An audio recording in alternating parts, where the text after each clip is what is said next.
Okay, thank you. So to continue with this session on the molecular mechanisms of neurodegeneration, it is my pleasure to introduce Professor George Perry from the University of Texas.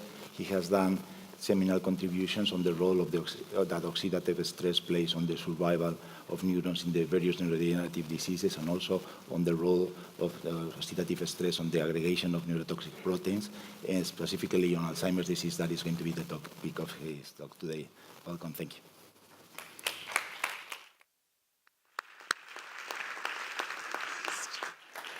Thank you. It's a great honor to be speaking here. I thank the organizers, Jesus, Miguel, etc., for inviting me to Lisbon, one of my favorite cities, next to Madrid. And what I'm going to talk about here is a way of looking at Alzheimer's disease as a window of looking at it through oxidative stress and mitochondria metal changes. It's an area which I will not be able to synthesize all the pieces into a coherent whole, because I don't think we've synthesized that for Alzheimer's disease, but one of which I can tell you that there is a lot of pieces that are putting together a picture that's, that puts together Alzheimer's disease as more than just a change of a single protein. Let's see.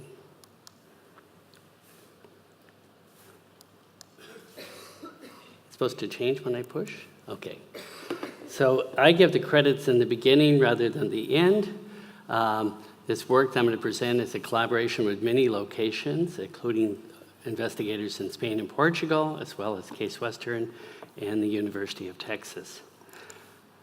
So in this first data slide, I summarize really over a decade of work looking at oxidative stress and Alzheimer's disease.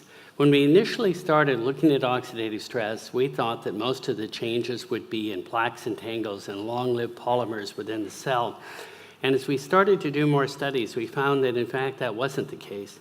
What was the case is that the cells change in a more pleiotropic manner, and it was independent of whether it was obvious pathology, and that those changes occur with the disease onset as early as you can see.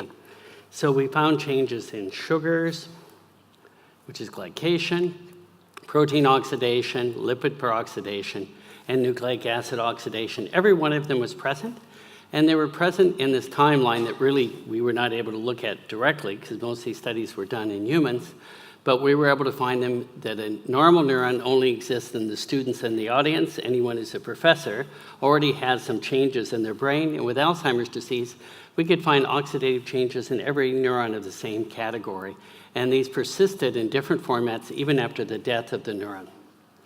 And this really perplexed us because we knew that the cytoplasm of neurons turns over very rapidly, which means you're looking at incident changes. Further, the range of changes we're talking about, I won't go into the mechanism of production, has to be produced in a very site-directed manner, produced by hydroxyl radicals, which react with everything that they see within nanometer distances. So this led us to look at what were the changes present within a normal-looking neuron. And when we started these studies in the 90s, mid to late 90s, we thought all neurons that weren't affected by tau changes were completely normal. And what we looked at was reactive metals, amyloid beta, and mitochondria, as well as those I've listed here, to look what could generate within that cytoplasmic space the oxidative damages we were seeing. And one of the first things we examined was the role of mitochondria, and this was based on work of Flint Beal, John Bloss, and others that said that there might be a fundamental mitochondrial problem for Alzheimer's disease. And what we did is we did a cellular analysis looking at each cell to see if it had a change in mitochondrial DNA, such as a deletion.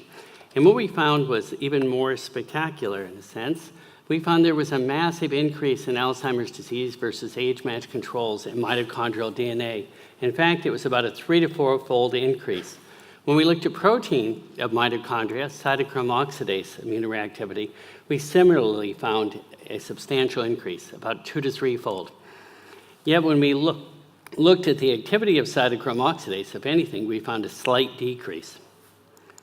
And to address this, we used electron microscopy of biopsy samples. And what we did is in biopsy samples, some taken in the 1960s and analyzed by Bob Terry, as well as others from more recent samples, is we classified mitochondria as looking normal with broken cristae, and then these lysosomal structures with lipofuscin, and I'll tell you more why I looked at those also. And when we did that, we found, if anything, there was a decrease in mitochondria. This is mitochondrial area. Where there are cristae differences, it's not different because it's probably a fixation artifact, and the vesicles are, if anything, slightly increased. Now, why we looked at vesicles came from in parallel studies that we looked where is the mitochondrial DNA that's increased. And we used gold nanoparticles to be able to localize it. And we, of course, found mitochondrial DNA within mitochondria, but there's only a couple copies per mitochondrion. Instead, within these vesicles here, which are endosomal, lysosomal structures, we found abundant mitochondrial DNA fragments.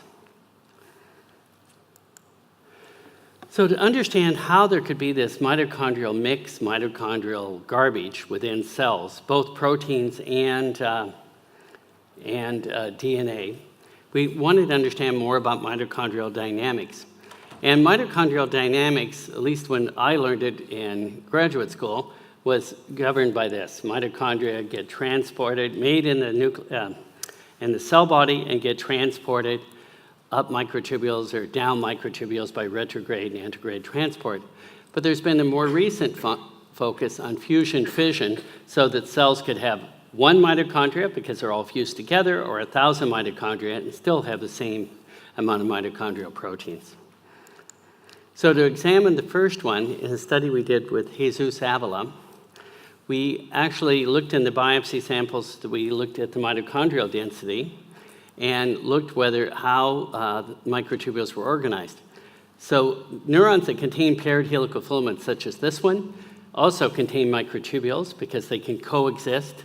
In fact, there's no difference in Alzheimer's neurons, whether they have paired helical filaments or not in microtubule density. But there's a tremendous density in large pyramidal neurons of microtubules in Alzheimer's disease versus control. In more recent studies, we have been able to show that this remaining microtubules is more enriched in the acetylated, more stable forms of tubulin. In other studies, and done in parallel, we worked on fusion-fission proteins, and this is also an extremely well-regulated process, just as transport is. And I'm going to focus mainly on one protein for simplicity, dynamin-related or dynamin-like protein 1, which is important in squeezing off mitochondria. We looked at a number of these proteins within tissue from Alzheimer's cases, and we found that there was a substantial difference in dynamin-like protein 1, decreased about 75% in Alzheimer's tissue, as shown here. Not all the proteins are decreased. For example, FIS1 is increased.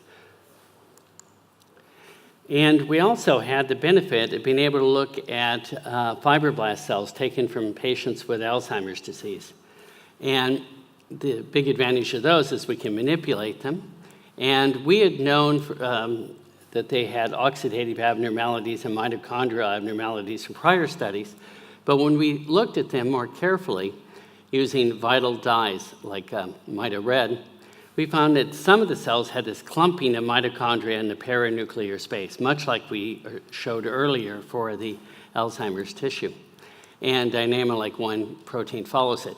And this is a documentation. So in Alzheimer's disease, the mitochondria tend to be more clumped around the nucleus, tend to be larger, and therefore tend to have a smaller number. We found the same thing going back in brain tissue. And just like in the brain where the dynamin-like 1 is decreased, it's decreased in the fibroblasts, not 75%, but more likely 50%. And the fibroblast cells were able to manipulate dynamin-like 1 protein, and by lowering dynamin-like 1 protein to below where it is in the controls, we also create the same type of clustering, and we can rescue the cells by overexpressing it. So dynamin-like 1 protein plays a critical role in how the mitochondria are distributed and the size distribution. We also did parallel studies looking at energetics with other proteins. Now, in studies ongoing right now, we've taken these fibroblast cells and turned them to iPS cells, differentiated them to neurons, and can examine the mitochondria within them, as shown here, and then reconstruct them. And then we've been able to quantitate that, and even after all those changes, meaning taking the cells in culture, converting them to iPS, converting them to neurons, there's a statistically significant difference in mitochondrial organization for these cells. And why we think it's important to do it in neurons is obvious because of the cell processes that are in neurons that we want to be able to model. But before we did that, we also looked at more conventional type cells, and these are with primary neurons, and we could be able to look at the mitochondria and their distribution. If we knock down dynamic like 1 protein, you can see that the mitochondria are actually longer, and there are bigger gaps between them. We went back and looked within proximal axons in biopsy samples and found the same results. Mitochondria longer and bigger gaps. Now, what changes these mitochondria? What's the driver of this? One of the drivers is amyloid protein, or amyloid precursor protein. So when we took those type cells and transfected them with amyloid precursor protein, wild type, or Swedish mutation, we actually created much more of this phenotype. And that phenotype was erased by using inhibitor to base. In correlation analysis, when we looked at how much amyloid was produced and how much of the phenotype, the clustering, the larger mitochondria, we found correlations of R² over 0.9. And further, when you produce amyloid precursor protein within a cell, there's a change in dynamics you can directly measure. That is, if you take a cell and you bleach it with a laser, it turns red instead of white when it's bleached, and you can watch the recovery. Cells that are overexpressing amyloid precursor protein with the Swedish mutation take about 3 times longer to correct it, which is important mitochondrial dynamics, both for transport as well as correction when there's abnormalities. So in summary, this portion of my talk is that we think that in Alzheimer's disease, there's a change in distribution of mitochondria. We've already been able to demonstrate this directly using biopsy samples, at least in the proximal axon, that there's bigger areas without mitochondria. There's a clustering of mitochondrial components around here. And this would play an important role in conjunction with what you heard about synuclein in synapses. If the mitochondria are not distributed well, there's going to be lowered energetics to support it. Now, all of this, I said mitochondria and oxidative stress. Well, I haven't shown you anything that there's mitochondrial problems, and they're in the cell body, which is the same place as oxidative stress. But are they related? One thing they're highly correlated quantitatively. If you look at how much oxidative stress, and this is oxidative stress to RNA, and you look at how much mitochondrial DNA accumulation there is, there's an R² of almost 0.9. And I want to emphasize that these oxidative changes occur extremely early. When we were, in conjunction with Washington University, we looked at incident cases of Alzheimer's disease from a population-based study, and we looked at MCI, and you can see, if anything, MCI has higher oxidative abnormalities than Alzheimer's disease, but certainly it changes right at the incident portion of the disease. And the same thing is true if you're looking at redox-active metals within neurons.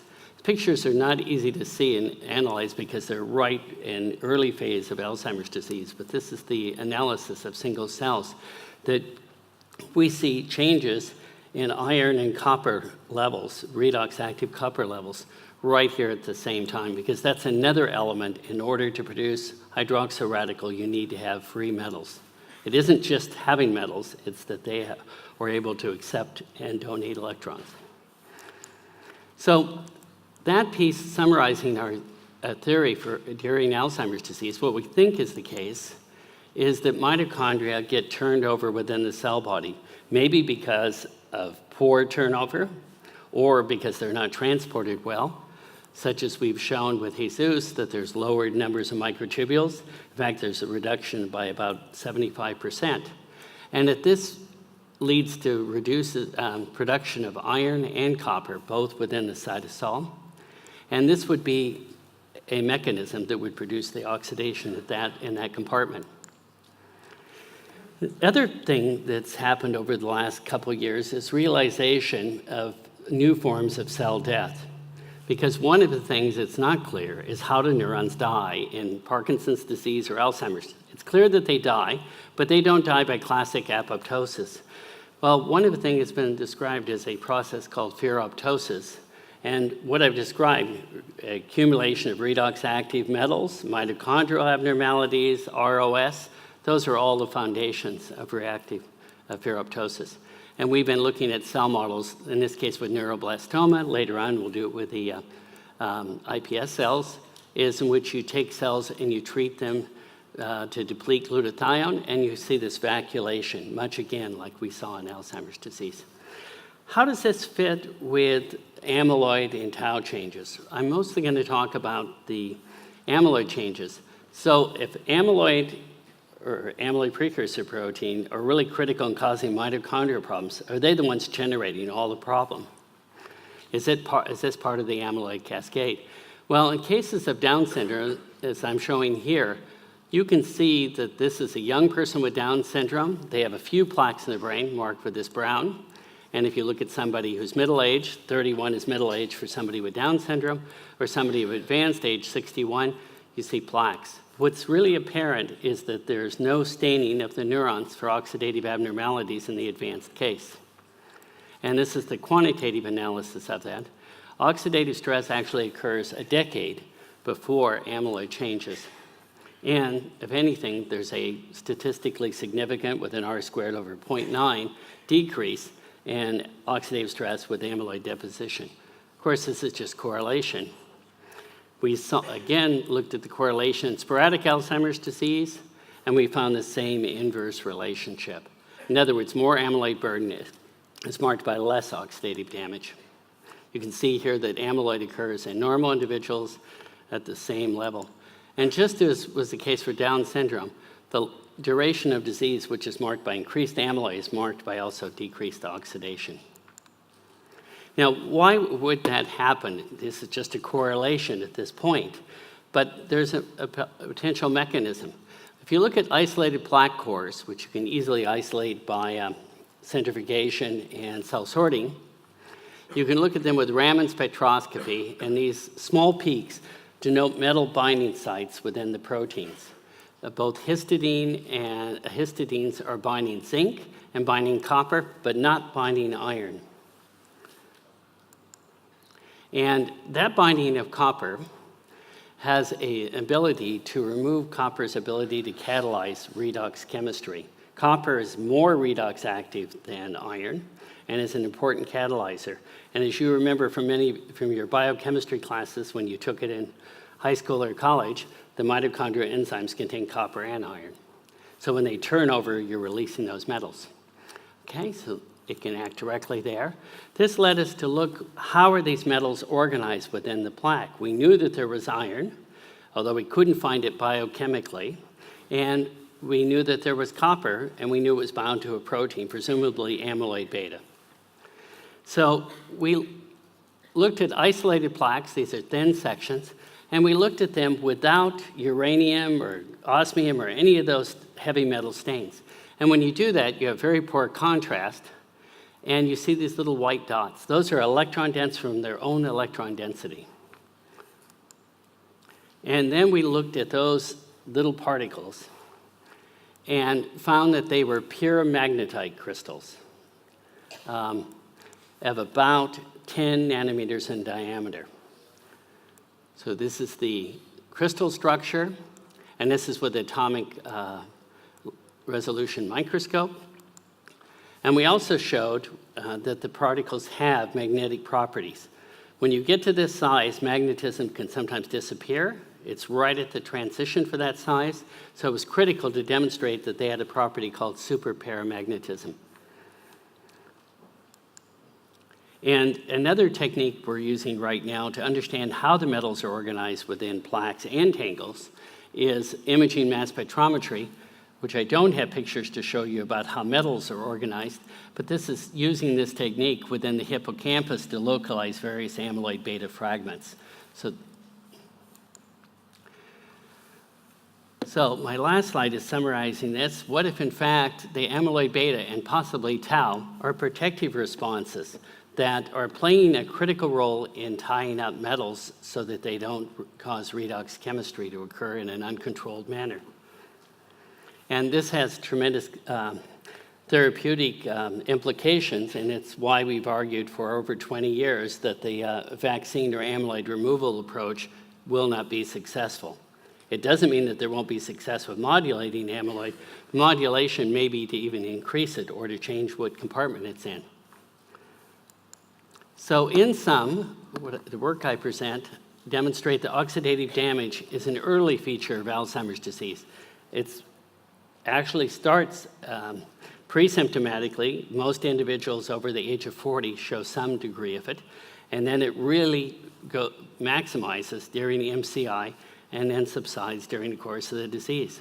Mitochondria are critical to oxidative abnormalities. We haven't demonstrated this in every case, but they occur in the same compartment. They appear to be the source of the redox metals, and they certainly correlate with the changes. Amyloid and amyloid precursor protein are critical. There's been studies, one done in Coimbra, showing that amyloid beta toxicity was required intact functioning mitochondria. And there have been other studies that have shown that that pathway may be a normal pathway for amyloid. And copper and iron abnormalities are intimately associated with the lesions. Not just to say that there's increased levels, it's how they're organized. They're more redox active, and that plays a critical role in the disease. So I thank you very much for the attention, and pleased to be here.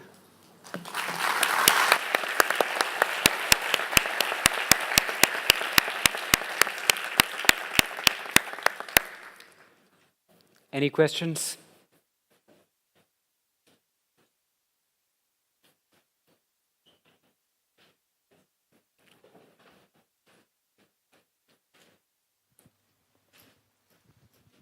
Very interesting. So I was wondering, since metal ion binding to these misfolded peptides also influences its segregation propensity and all these properties, how do you see this interplay between these peptides, such as A-beta and tau, being kind of chelators of redox active metals in the scope of this total imbalance? And how do you fit zinc, the redox inactive metal, which is also imbalanced in your scenario? Well, the zinc one, zinc by itself isn't redox active, but it can displace copper and therefore change the redox properties by displacement. In terms of the other peptides, as where amyloid beta has a very, very strong affinity for copper, although we still don't know for sure that the copper that's in the plaque is bound to it. I should have added, when we did the metal analysis of the plaque, the amyloid fibers contained abundant copper, and the abundant copper probably composed 1% to 2% by dry weight. So it's there at a very high level. But the plaque is so complex. When we did the mass spectrometry of a plaque, we found that it had hundreds of components, and amyloid beta wasn't even the dominant one, even for these very, very pure plaques. In the case of tau, it's probably far more complex. Jesus has done a lot of work dealing with iron on tau protein, but there's more complexity because there are other proteins there. Wherever you have tau, you have a protein called heme oxygenase, which is important probably in metabolizing the heme that's coming out of mitochondria, and it's producing metals there. So there's still a lot of complexity. What we found is that it's really necessary to do a lot of careful analytical chemistry, which is more possible to do now than it was 20 or 30 years ago, to dissect where every component is and what they're doing. I know that doesn't satisfactorily answer your question, but it's where I am right now. Any other questions? We will move to the next speaker, and we will have time for discussion at the end. Thank you.